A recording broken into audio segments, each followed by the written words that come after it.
We're so gifted to have Charlie Thweatt here with us, and these backup singers. Let's give them another.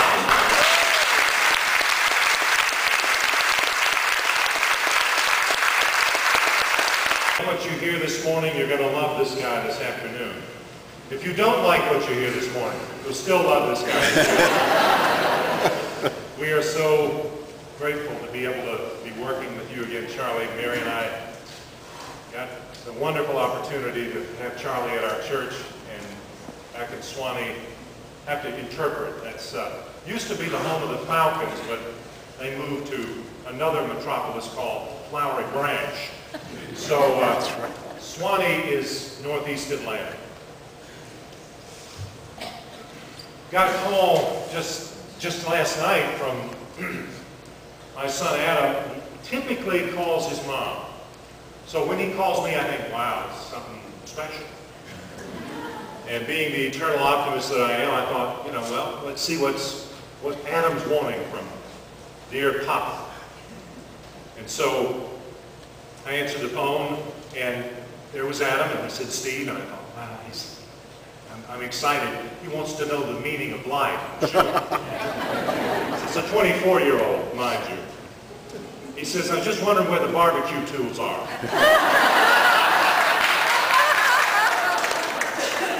I told Mary, I said, well, not the meaning of life this time, but I'll speak on it on Sunday morning, and then we'll send him the CD. Emmett Fox wrote on the power of love. He said, there is no difficulty that enough love will not conquer, no disease that enough love will not heal, no door that enough love will not open, no gulf that enough love will not bridge, no wall that enough love will not throw down, no sin that enough love will not redeem. It makes no difference how deeply seated may be the trouble, how hopeless the outlook, how muddled the tangle, how great the mistake. A sufficient realization of love will dissolve it all. If you could only love enough, you would be the happiest and most powerful being in the world. Some of us are saying, well, what if I just want to be the second most happy? Fox, out of the depth of his understanding, out of the mystical knowing that he had, said, here it is. In some disciplines, in some ways, we may call it other names, piercing the veil, looking past the appearance. Jesus said, he said, don't get stuck there, because there's something so marvelous waiting to happen on the other side. We call the lesson title today, Portal to the Divine. I don't know about you, but I want to walk through that door and experience God's love. Some of us are saying, but I feel that here. And yes, we do. But we're called to take it deeper and to take it broader. All of us are called.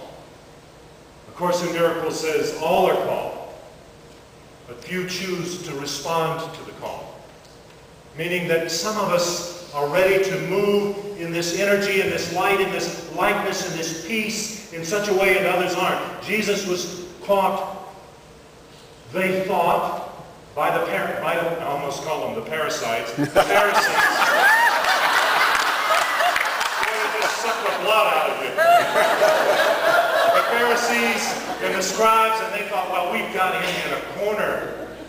And they said, okay, Jesus of Nazareth, smarty pants. I don't think that's in the most translations, but what's the greatest commandment? They thought, we're going to get him here. We know the law so well. And of course, Jesus knew it too. But he said, here it is.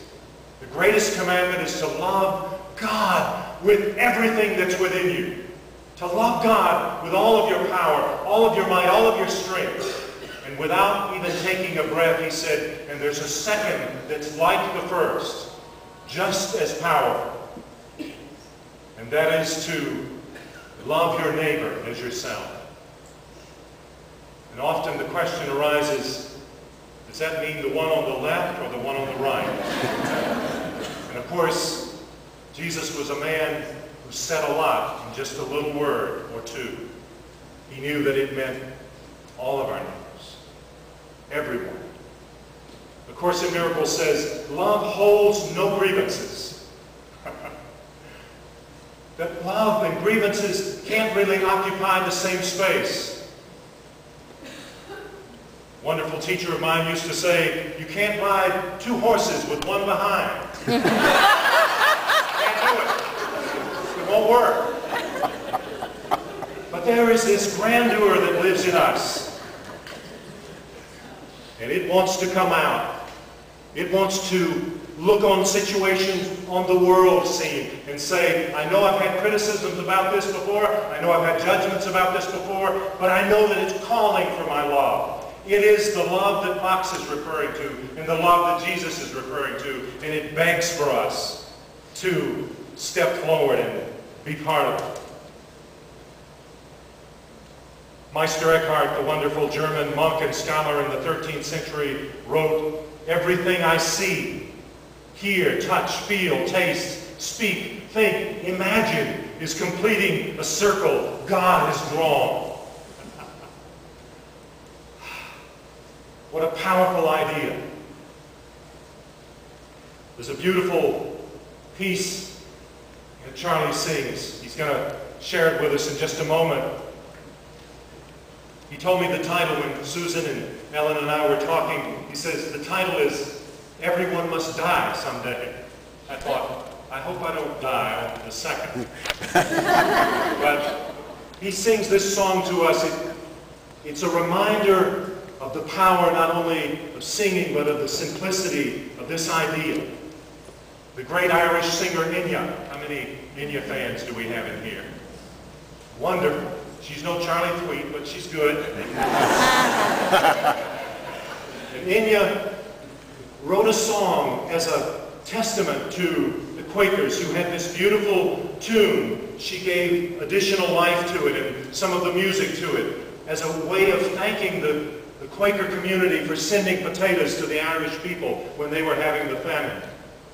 And essentially the song is, if love is Lord of heaven and earth, how can I keep from singing? Charlie.